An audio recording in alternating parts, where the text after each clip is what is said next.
Well, happy to be here today. How's everybody doing? Doing okay? I'm told that everybody had their lattes and cappuccinos, so we're all awake here. I normally get the crowd right after lunch, which is a very tough crowd, but I'm told this time they gave me prime time slot here with the most amazing crowd in all of Poland. Am I right? All right, let me show you a little bit about what NIAS does.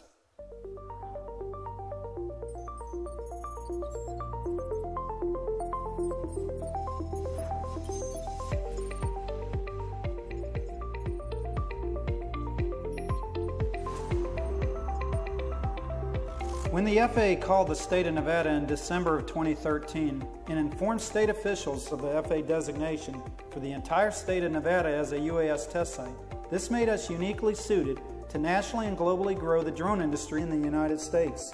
The Governor's Office of Economic Development, in turn, created and sponsored the Nevada Institute for Autonomous Systems, or NIAS, to grow and advance the Nevada UAS industry.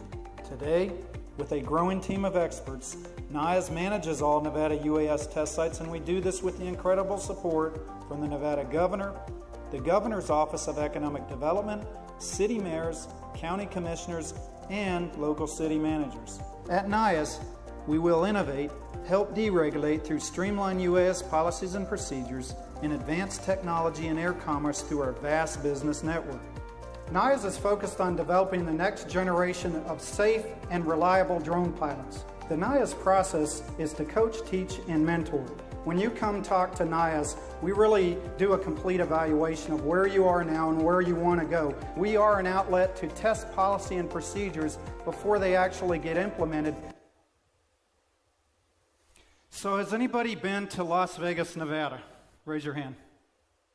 So our major industry and our only industry there is entertainment and gambling, correct? That's what most people think. We actually have other major industries there. We have a major sports industry. I don't know if anybody's heard of the Las Vegas Golden Knights. Made it into the Stanley Cup. So we're very happy. First year of their launch. That's a very great achievement. We're also getting the National Football League Raiders. The Raiders are coming to Las Vegas, Nevada. Very soon. We're actually building the Raiders Stadium just to the left of the pyramid that you see on the screen. And we have several major other industries. Space industry, aerospace industry. I don't know if you all know that Nevada is going to space. They are in space now.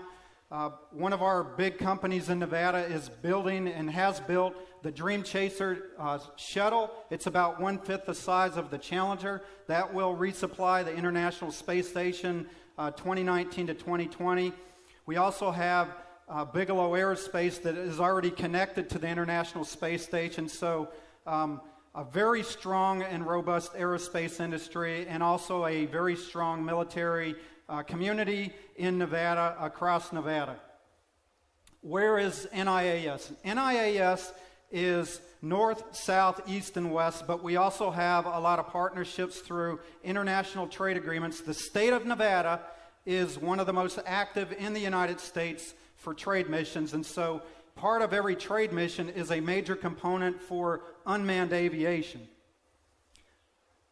The smallest startup to the largest Fortune 10 company, the past 3 years, NIAS has worked with a breadth of different companies, gaining a lot of great knowledge and expertise.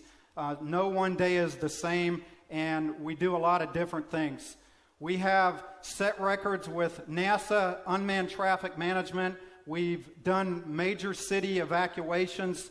We've set long-distance records where other states said that they cannot figure it out. They come to the state of Nevada, and we ask them, well, what do you want to do? They said, well, we want to go where nobody has gone before, and then we say, okay, let's get it done. We've done cloud seeding, where we launched unmanned aviation into the clouds to seed the clouds with iodine crystals. The scientists on the ground registered a 12% increase in precipitation. Once we did this test and evaluation went global. Countries from the Middle East and Sub-Saharan Africa called the state of Nevada, said, bring this technology to our country now. They started calling the state of Nevada, which is a desert state, rainmakers, if you can believe that. We also set the first package delivery in a residential neighborhood, and we conducted records with drone surveillance detection and identification with the FAA.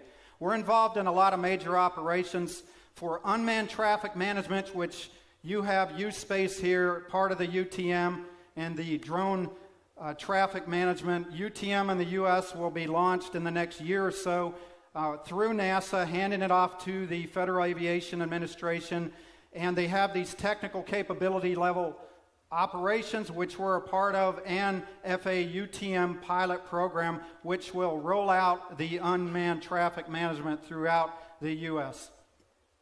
We're very excited to be the first to launch a concept known as Smart City Unmanned Aviation. And what that is low altitude unmanned traffic management, which takes advantage of the smart city infrastructure. The infrastructure that we set on in Nevada is a fiber optic network. It goes from Las Vegas to Reno to Silicon Valley, Los Angeles, back to Las Vegas. If you send 1 megabyte of data in the Superloop, which is what it's called, it will travel 360 degrees in 0.22 milliseconds. It's the fastest data transmission network in the world. And so we're going to roll that out as part of the unmanned traffic management. We also created for the first time a smart city UAS service supplier, which is like the drone traffic management here. It is multiple USSs that work in conjunction with each other and the FAA throughout the U.S. If we were to launch this, which we will be in the next year, we launch multiple USSs, UAS service suppliers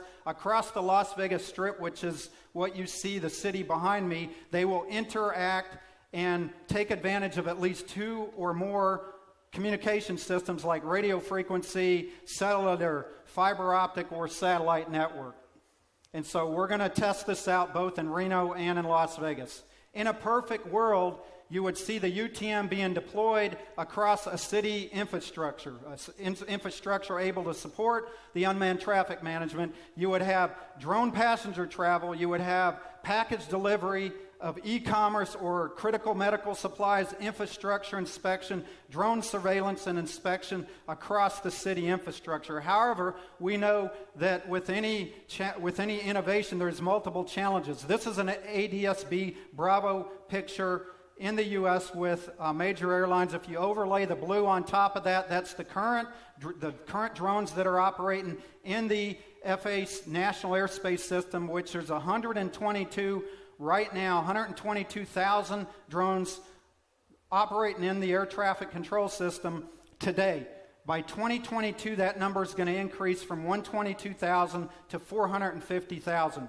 And one of the major problems that we found and we're looking at over the last couple of years is drone incursions in the national airspace. So take a look at this video. Keep your eyes focused on the center of the screen. You're going to see a heavy aircraft approach. It's a Frontier Airlines aircraft, and this drone just launched, flying in an area where it's not supposed to be. You can see it's now turning on the right. It's approaching the major airline and misses that major airline by about 40 to 50 feet.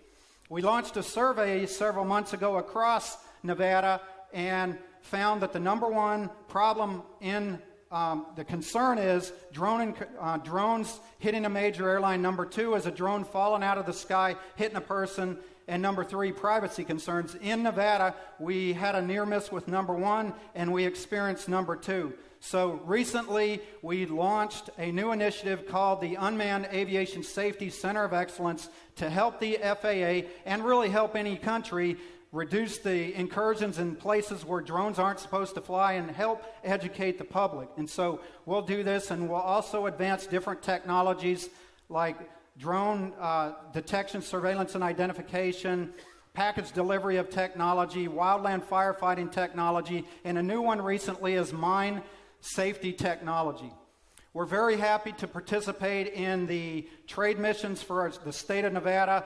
The first we participated back in October. You recognize your president with our governor on the screen there, signing an MOU. We were part of that trade mission. We signed our first MOU with the Institute of Aviation Warsaw. Very happy with that. They came and visited us twice on their second tour to Las Vegas to see us. The summit, we called it. They brought JSWSA, introduced them to us, and since then, we were able to sign a historic letter of intent to collaborate and open the first joint testing space mining center of excellence. Nobody in the world has done this, and so if you just look at the amazing things that Poland is doing here and the amazing things that Nevada is doing, if you put those two together to create an incredible synergy, we looked at one industry. It's the mining industry. This is a big mining country. Nevada is a big mining country. We have drone autonomous operations occurring in our mines right now. They're definitely occurring in here. And so when you match up aerospace, mining safety, space, unmanned aviation, and unmanned traffic management, if we do it right here in Poland and Nevada, we will do something in the world that nobody has done before. So I will leave you with one thought. If we look at our expertise in this room, across this nation in Poland, match those up with the same in Nevada, my last question is, how can we change the world together? Our imagination is our only barrier. Thank you very much.